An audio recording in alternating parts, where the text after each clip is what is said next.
Pagi Bapak Ibu Saudara-saudara yang dikasihi dalam Tuhan. Sekali lagi selamat pagi semuanya.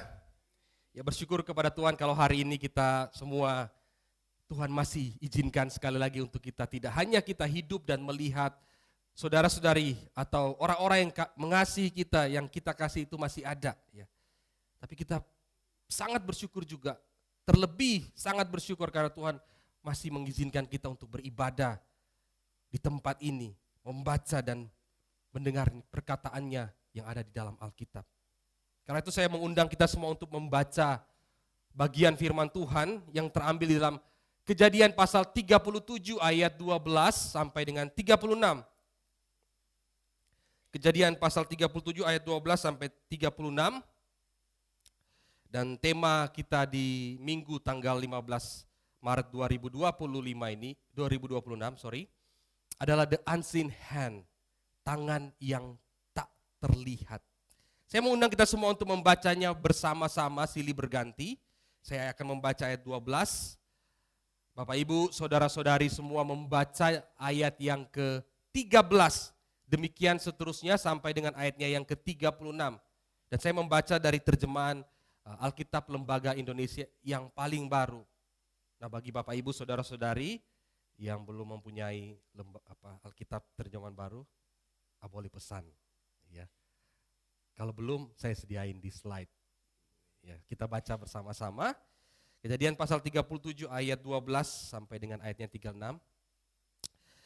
Demikianlah firman Tuhan. Suatu kali saudara-saudaranya pergi menggembalakan kambing domba ayah mereka dekat Sikem.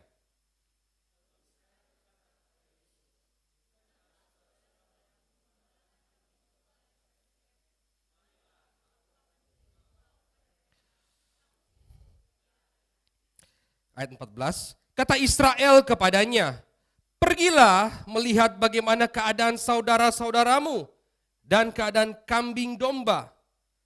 Lalu bawalah kabar kepadaku. Yakub menyuruh dia pergi dari lembah Hebron dan Yusuf pun sampai ke Sikem.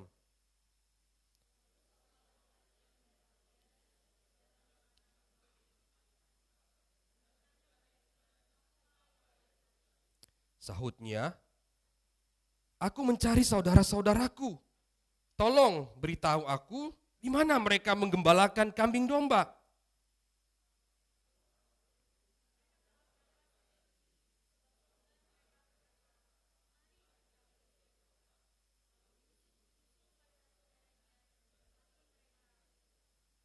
Ayat 18, dari jauh mereka telah melihat dia, namun sebelum ia dekat pada mereka, mereka telah bersekongkol untuk membunuhnya.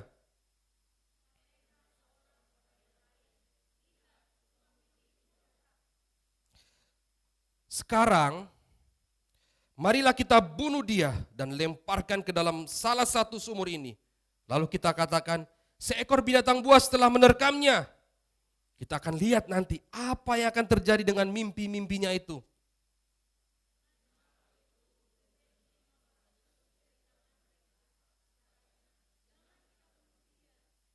Ayat 22, Ruben berkata pula kepada mereka, janganlah menumpahkan darah, lemparkan saja dia ke dalam sumur yang ada di padang gurun ini, tetapi janganlah apa-apakan dia. Ia bermaksud melepaskan Yusuf dari tangan mereka dan membawa kembali kepada ayahnya.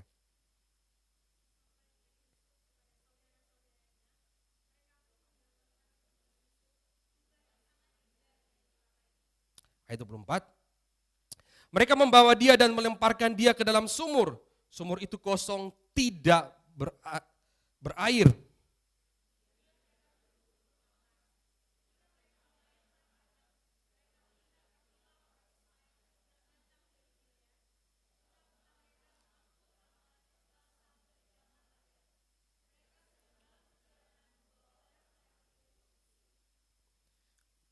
Ayat 26, lalu kata Yehuda kepada saudara-saudaranya, apa untungnya kalau kita membunuh adik kita dan menyembunyikan darahnya?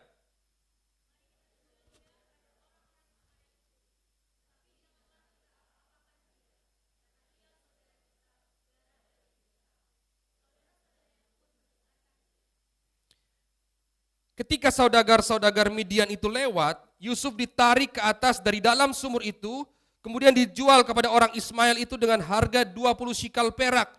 Lalu mereka membawa Yusuf ke Mesir.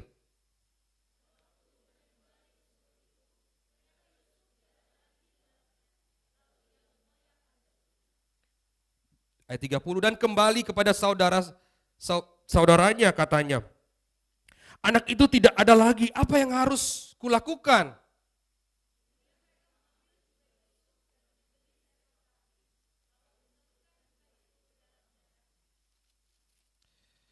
Jubah yang sangat indah itu mereka kirim kepada ayah mereka dengan pesan, kami menemukan ini, periksalah apakah ini jubah anakmu atau bukan.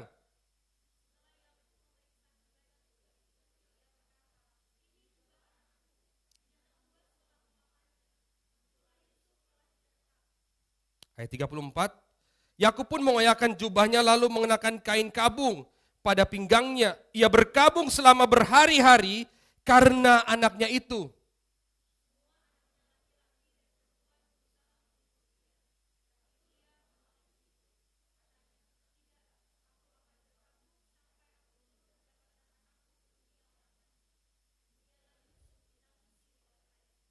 Ayat terakhir 36, sementara itu Yusuf dijual oleh orang Midian itu ke Mesir kepada Potifar, seorang pembesar Firaun, kepala pengawal raja. Sedemikian jauh pembacaan firman Tuhan.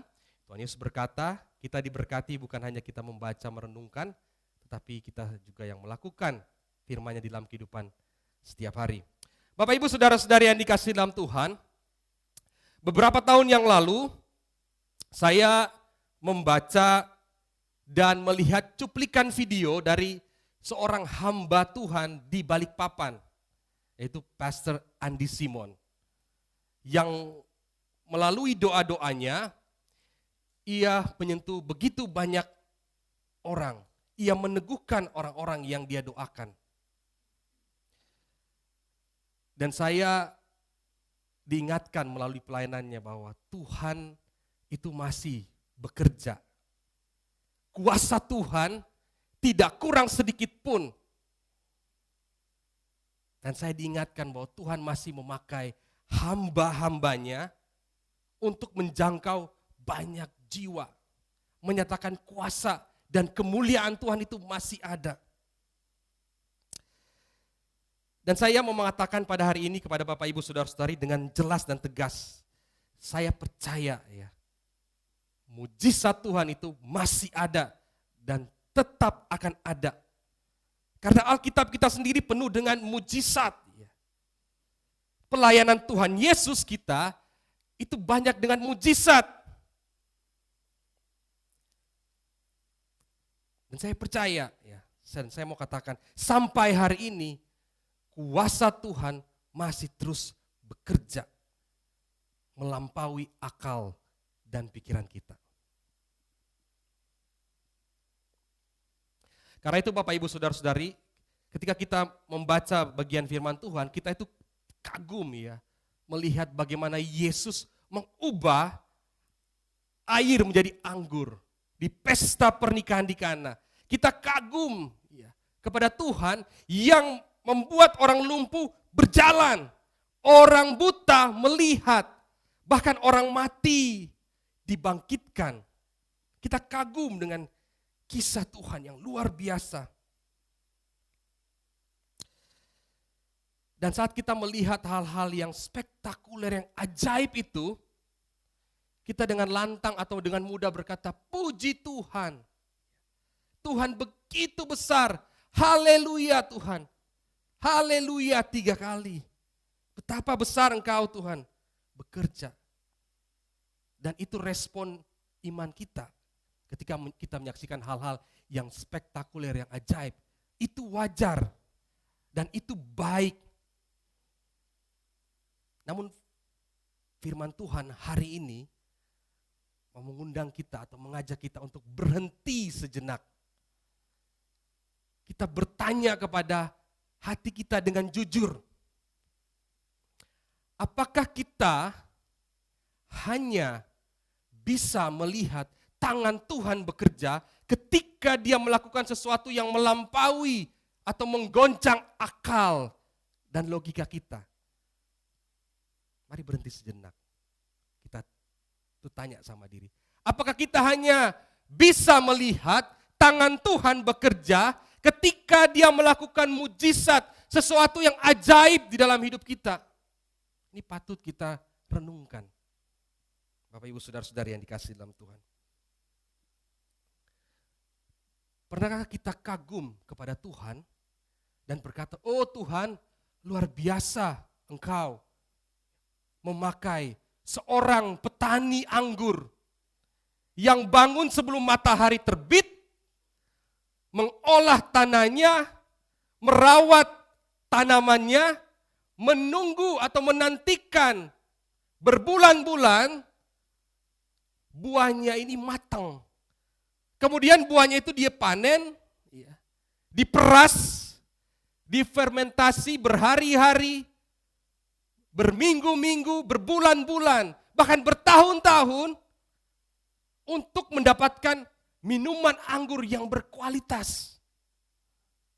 Pernahkah kita kagum kepada Tuhan dan berkata, oh Tuhan, betapa besarnya Engkau, betapa hebatnya Engkau, haleluya, Engkau memakai seorang petani anggur yang setia, atau dalam konteks kita, Engkau memakai seorang petani yang membuat beras solok yang gurih dan enak. Pernahkah kita kagum karena petani yang setia setiap hari sebelum matahari terbit, dia datang mengolah tanah yang Tuhan berikan kepada dia?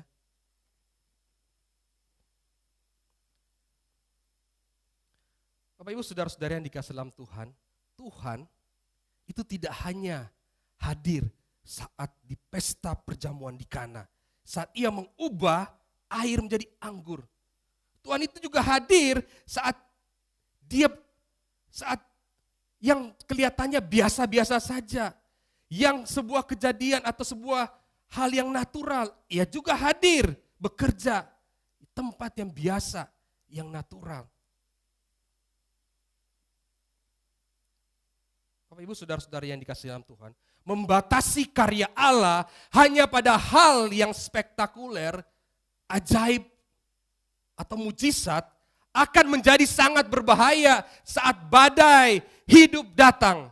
Sekali lagi saya katakan, membatasi karya Allah hanya pada hal yang ajaib, spektakuler, yang di luar akal dan logika kita akan menjadi sangat berbahaya ketika badai hidup datang.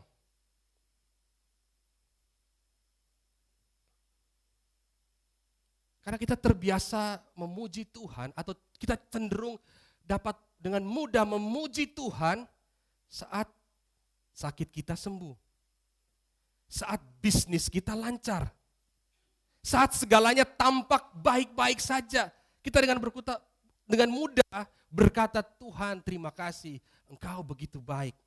Tapi begitu kemalangan datang menghantam hidup kita, penderitaan kita belum juga selesai, sakit kita tak kunjung sembuh, maka kita mudah berkata, Tuhan di mana Engkau? Tuhan, apakah Engkau meninggalkan aku?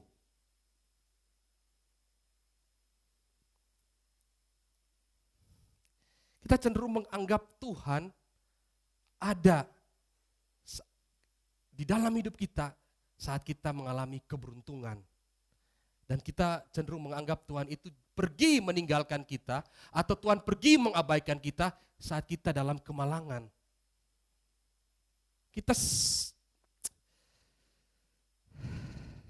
merasa Tuhan itu hadir bekerja saat kita mampu tersenyum, tertawa, dan lain sebagainya.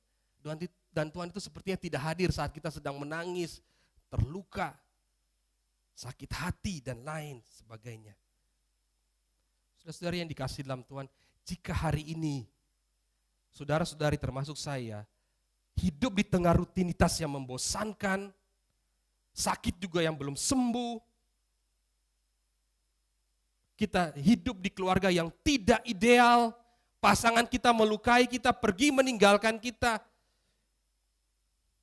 Maka pesan firman Tuhan hari ini penting bagi Bapak Ibu Saudara-saudari semuanya. Karena sesungguhnya tangan Tuhan tidak pernah berhenti bekerja hanya karena situasi kita biasa-biasa saja atau buruk. Sekali lagi, tangan Tuhan tidak pernah berhenti bekerja hanya karena kita atau situasi kita biasa-biasa atau bahkan buruk.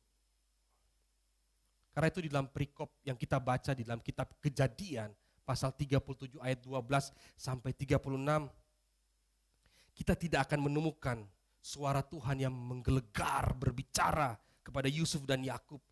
Kita tidak akan melihat mujizat laut terbelah atau roti turun dari surga. Kita nggak akan lihat di perikop yang kita baca. Yang kita lihat adalah sumur yang kering dan gelap. Ada saudara-saudara yang mengkhianati.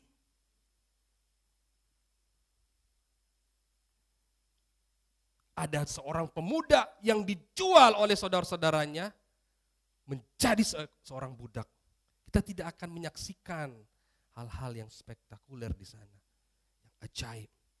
Yang kita saksikan di dalam perikop yang kita baca dan renungkan ini adalah sebuah keluarga yang rusak atau hancur karena kecemburuan dan kebencian.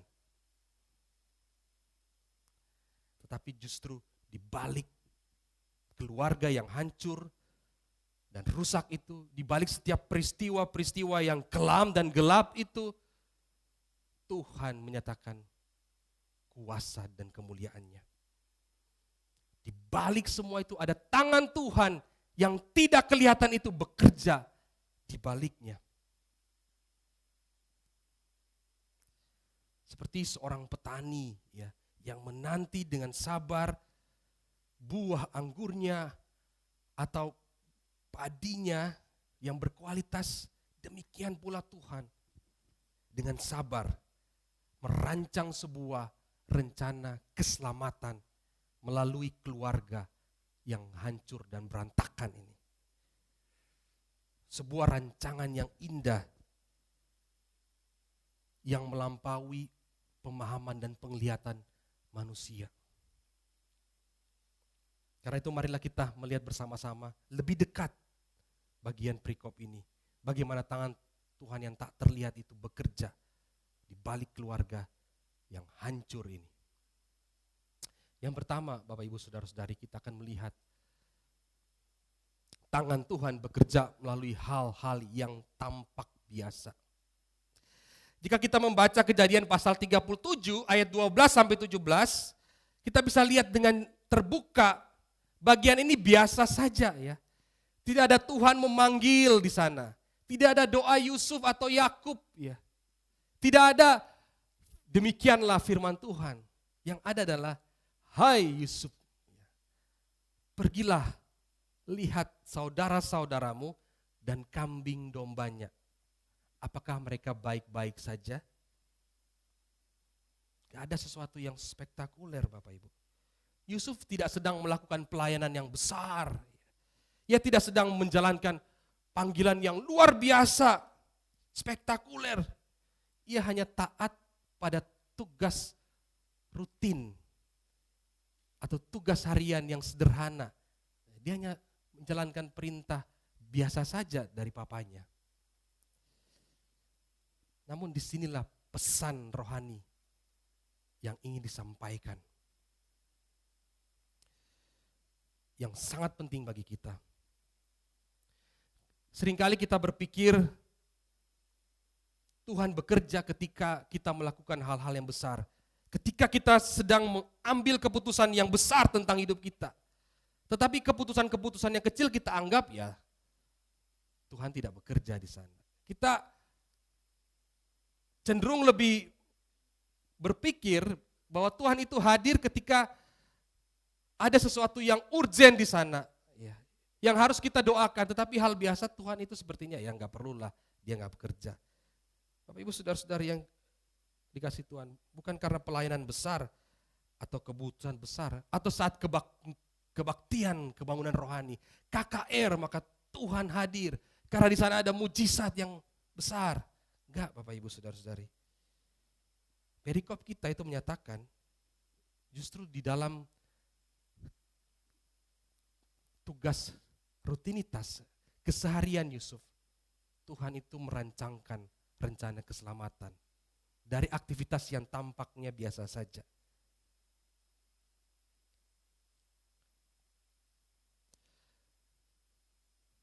Bapak Ibu Saudara-saudari yang dikasihi dalam Tuhan, Yusuf itu pergi, ya, kemudian ke Dotan, dia bingung di sana mencari saudaranya, lalu ada seorang pemuda yang muncul, tidak ada namanya, siapa dia, dan gak akan pernah muncul lagi di dalam Alkitab, yang mengarahkan dia pergi ke Dotan. Biasa saja. Ya. Sampai di Dotan dia dijual saudara-saudaranya, dan akhirnya dia tiba di Mesir, yang nantinya dia akan menyelamatkan keluarganya dari bencana kelaparan. Tapi saudara-saudari, kebetulan-kebetulan ini yang disebut dengan kedaulatan Tuhan, providensia Tuhan. Tuhan yang mengatur segala sesuatunya, meskipun tampak biasa-biasa saja.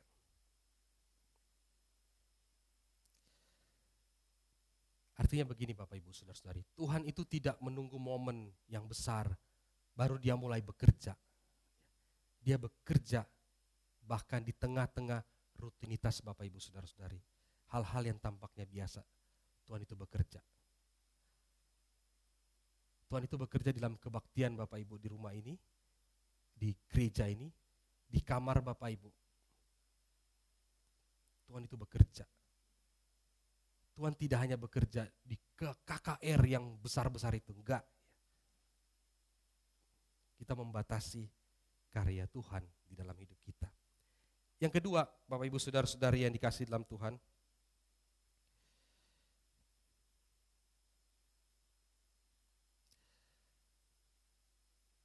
kita belajar melihat tangan Tuhan yang tak terlihat bekerja saat manusia bertindak jahat. Ketika Yusuf akhirnya menemukan saudara-saudaranya di Dotan, dan mereka melihat dari jauh, ya, dari jauh mereka melihat Yusuf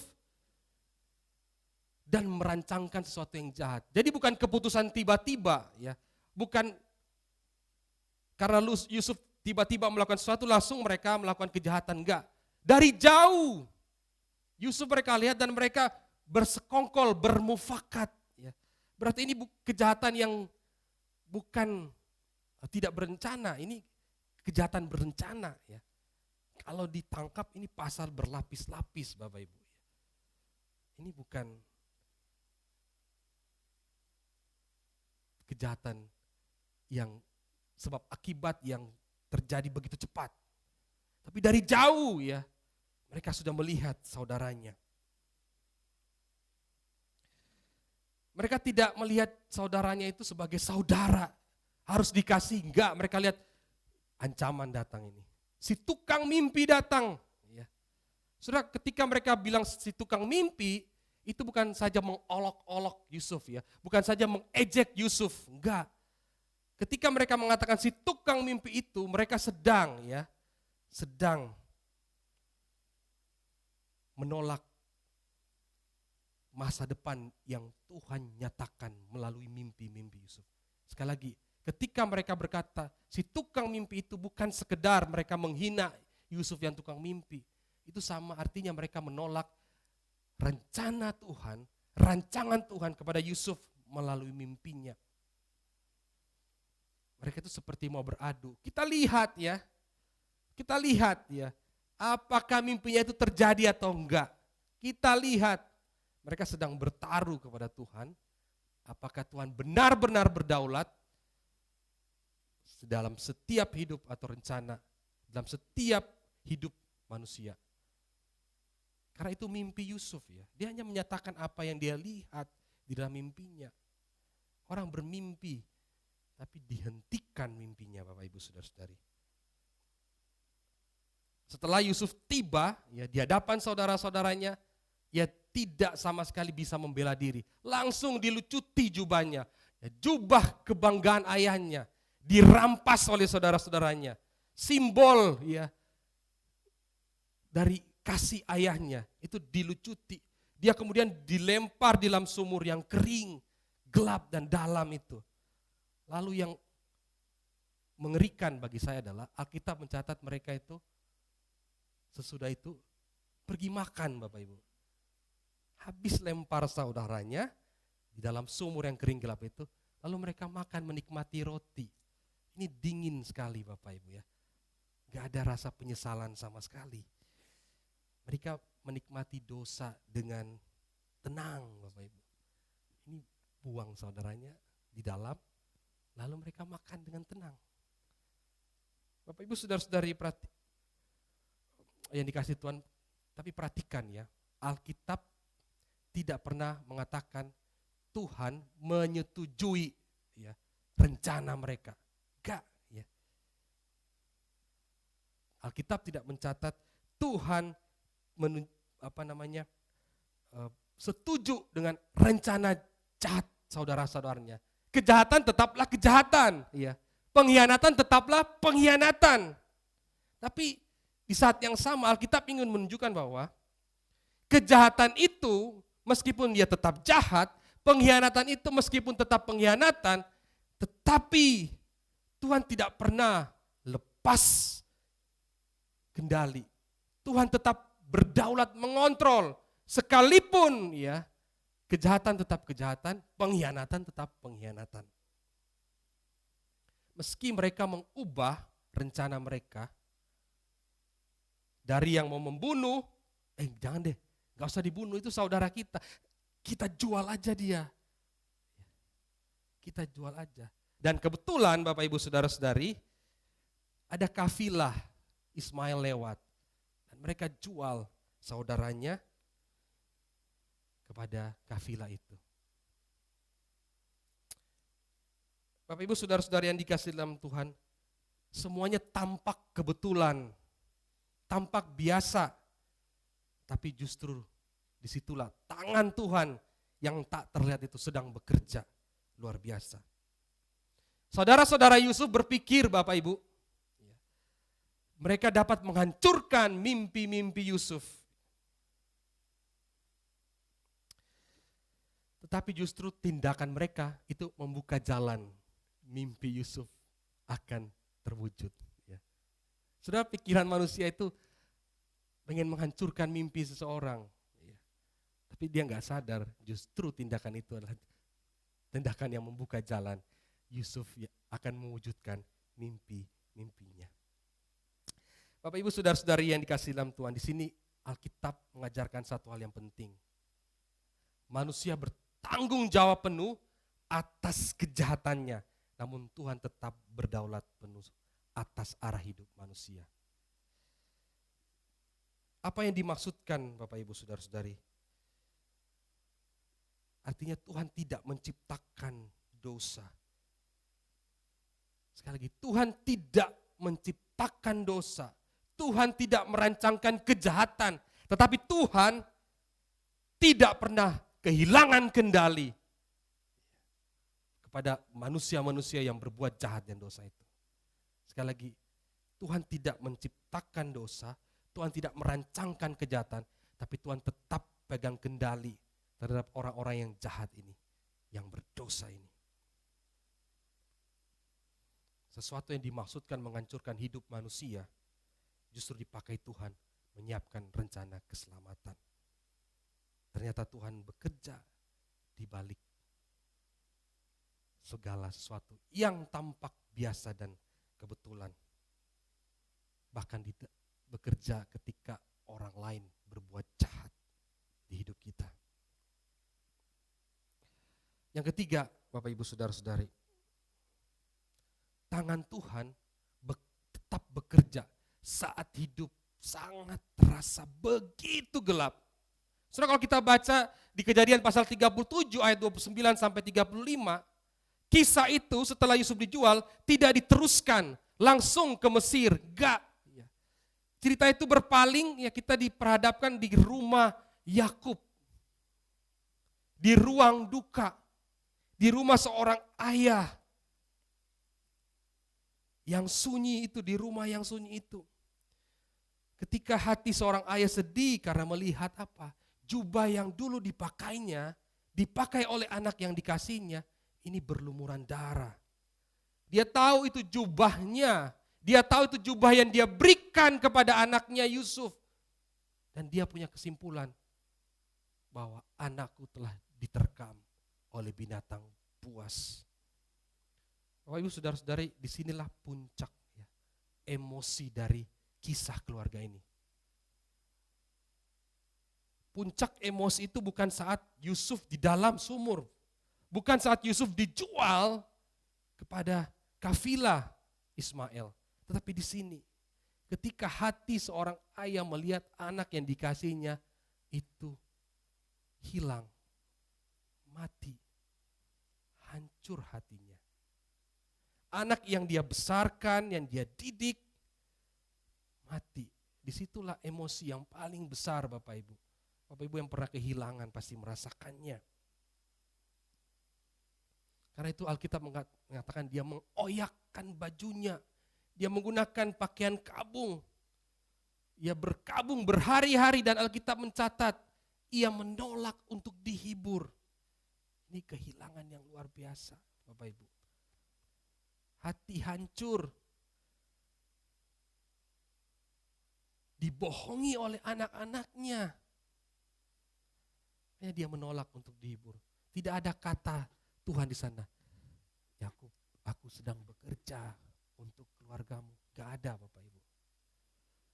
Dia tetap meratap dan menangis. Tidak ada penghiburan rohani di sana. Dan Alkitab menunjukkan kepada kita semua duka yang mendalam dan kehilangan. Tapi di sini firman Tuhan yang penting bagi kita menjadi dekat dengan hidup kita. Karena ada saat di mana kita itu berada di posisi Yakub. Kita kehilangan ya orang yang kita kasihi. Kita ditipu oleh orang yang kita percayai, untuk saudara kita, rekan bisnis kita yang bertahun-tahun. Saudara, itu sesuatu yang tidak enak. Atau kita sudah rajin pelayanan, kita sudah aktif. Kita rajin baca Alkitab, berdoa, tetapi toh Tuhan tidak pernah menjawab apa yang kita inginkan. Kok aku tetap mengalami kemalangan. Itu suatu duka, kesedihan yang mendalam.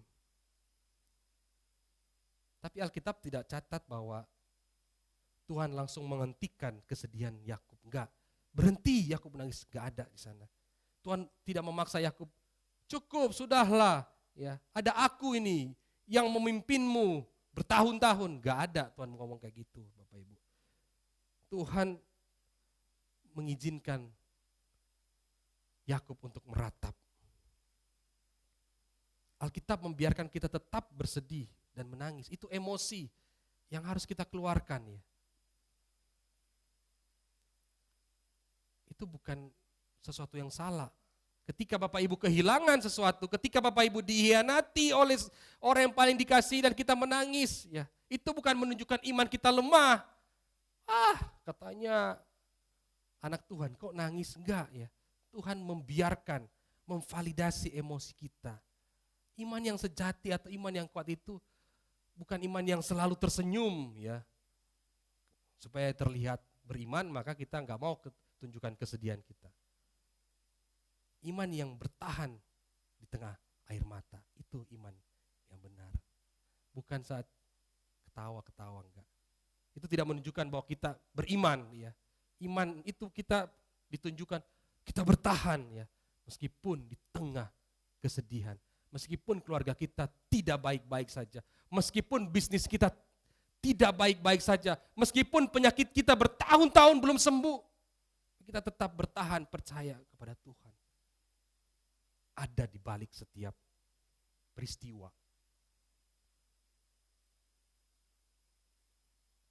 Yang gelap, yang kelam. Bapak Ibu saudara-saudari yang dikasih dalam Tuhan, Tuhan diam bukan berarti Tuhan tidak bekerja. Justru Tuhan diam, Tuhan sedang bekerja. Hanya kita belum bisa melihat dan memahami apa maksud Tuhan. Saudara, Yakub menangis meratap dan mengatakan, aku ingin pergi ke dunia orang mati. Dia merasa dunianya telah berakhir. Tidak ada lagi pengharapan. Dia nggak sanggup melihat apa yang Tuhan sedang rencanakan di dalam kehidupannya. Padahal dia nggak tahu Tuhan sedang membuka bab yang baru di dalam kehidupannya. Satu fase lagi Tuhan ingin mengajarkan Yakub bahwa dia selalu bekerja di balik segala sesuatu. Dan seringkali kita pun seperti Yakub hanya melihat satu halaman ya, hidup kita yang penuh air mata, berdarah-darah. Padahal Tuhan sedang menulis satu buku. Ya, buku tentang pemulihan dan keselamatan kita. Ya, kita terbatas, kita hanya bisa melihat halaman demi halaman hidup kita. Tangisan air mata, bertahun-tahun aku mendoakan orang ini. Bertahun-tahun aku mendoakan suami saya. Bertahun-tahun mendoakan anak saya. Tuhan sepertinya enggak ada sesuatu yang terjadi. Saudara, kita hanya bisa melihat halaman demi halaman. Tapi Tuhan melihat seluruh buku kehidupan kita. Karena itu saudara-saudari, kisah Yusuf ini mengarahkan kita kepada satu kisah yang lebih besar. Saya ketika merenungkan ini mengingat kisah yang jauh lebih besar dari kisah Yusuf. Yusuf adalah anak yang dikasih, diutus kepada saudara-saudaranya, ditolak, dilucuti, dijual dengan harga, dan dianggap sudah mati. Dijual berarti dianggap tidak ada lagi di dalam keluarga kita. Tidak ada lagi di dalam kartu keluarga kita.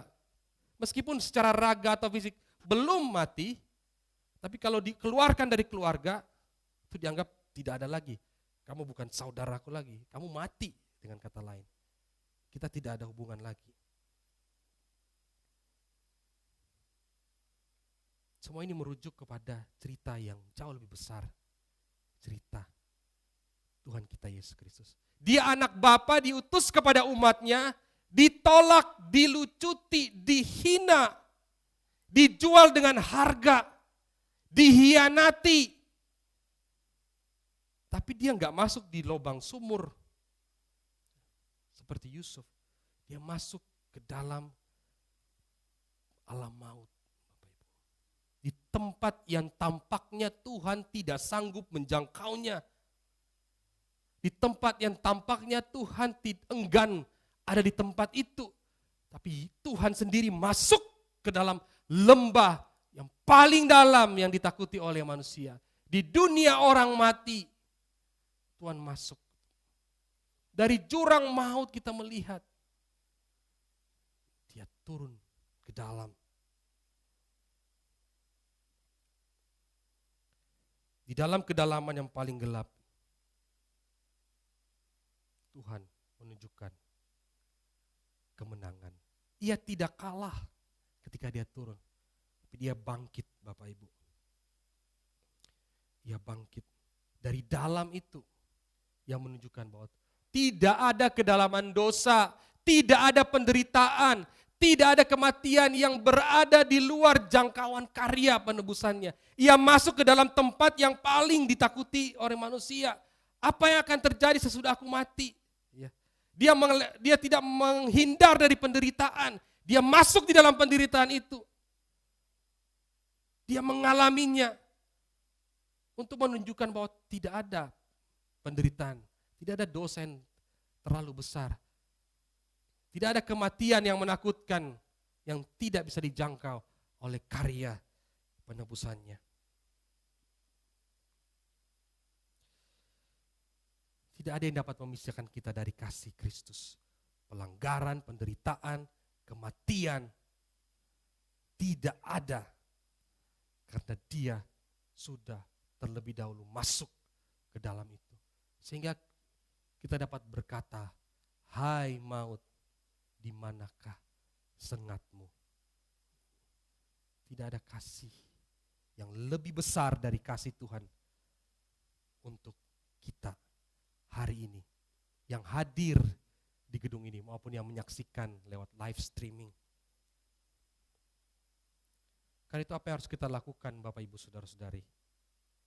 Jangan biarkan hati kita tidak percaya kepada Tuhan. Tidak ada suara Tuhan yang kita dengar, tidak ada jawaban Tuhan, bukan berarti Tuhan tidak mendengarkan segala keluh kesah kita.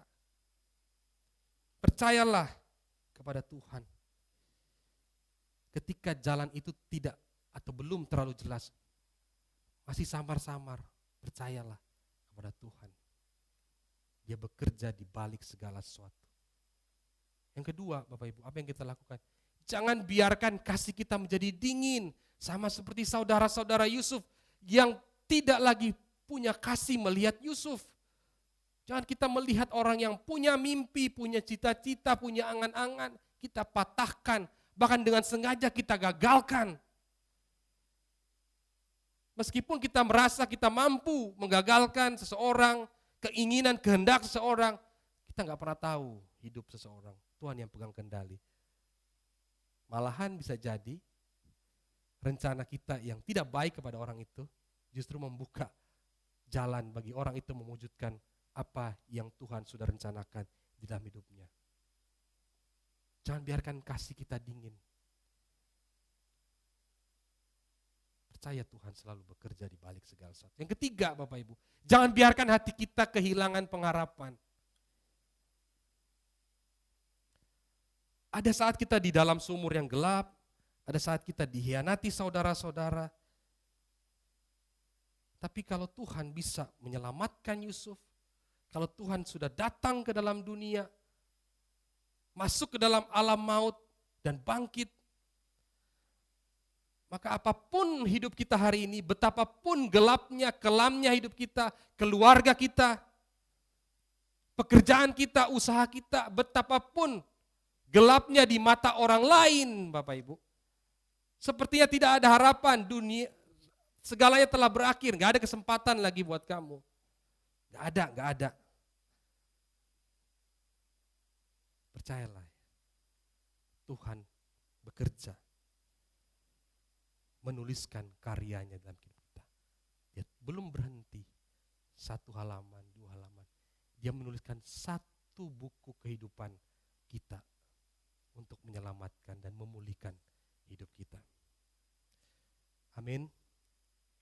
Bapak Ibu Saudara-saudara yang dikasihi dalam Tuhan, saya akan tutup dengan kesaksian pribadi saya ketika membaca dan merenungkan bagian firman Tuhan ini. Bapak Ibu Saudara-saudari yang dikasihi dalam Tuhan, waktu saya membaca dan merenungkan ini, saya langsung dengan mudah ya Tuhan berikan untuk juga melihat diri saya sendiri. Flashback ke belakang, melihat jauh ke belakang apa yang Tuhan sudah kerjakan di dalam hidup saya. Saya dulu tidak pernah paham dan mengerti apa yang Tuhan kerjakan di dalam kehidupan saya. Dulu saya nggak mengerti, ya. Saya masih kelas 3 SMA, belum tamat, ya. Mama, Tuhan panggil. Saya lihat teman-teman saya masih punya orang tua semua. Saya waktu itu protes sama Tuhan. Apa maunya Tuhan di hidupku? Kenapa panggil ibu saya? Saya belum jadi orang, ya. Saya masih SMA. Saya belum mengerti apa yang Tuhan inginkan. Beberapa tahun kemudian, papa saya menikah lagi. Tambah pusing, Bapak. Apa maksud Tuhan, ya, di dalam hidupku? Saudara, saya takut, ya, saya kemakan, ya, cerita-cerita bahwa ibu tiri itu jahat, ya. Dia akan merongrong kehidupan keluargamu. Ya, ditambah lagi keluarga mama kandung saya juga memberikan peringatan, ibu tiri itu tidak sama seperti mamamu kayak gitu, ya. Dia bisa hanya suka kepada papamu tapi enggak kepada kalian. Saudara, itu menghantui pikiran saya sehingga di awal-awal pernikahan kami konflik dan orang yang pertama menentang dan menunjukkan ketidaksukaan ya karena saya paling gedang gitu. Jadi saya yang Sampai satu hari kami berkonflik, ya. Saya pikir dia akan hanya menyukai papa saya, ya. Sehingga waktu itu kartu kredit papa saya dikasih ke saya, bilang pakai aja uang papamu, saya nggak butuh gitu. Saya waktu itu mengingat itu, wah saya kayak jahat banget ya waktu itu. Tapi Tuhan menunjukkan ya, perlahan tapi pasti. Ya, asumsi-asumsi saya itu mulai luntur pelan-pelan ketika dia menunjukkan kasihnya kepada kita. Hari demi hari dia menunjukkan, kesabarannya dia tunjukkan kepada kami. Dia tidak pernah tidak mengasihi kami sekalipun saya tidak menunjukkan ketidaksukaan kepada dia. Perlahan tapi pasti saya menyadari ia tidak hanya menjadi suami, tapi dia juga menjadi ibu sambung bagi kami. Ia menopang kehidupan keluarga kami. Dan Tuhan bekerja jauh lebih daripada yang saya bayangkan. Ya, ternyata dia adalah orang yang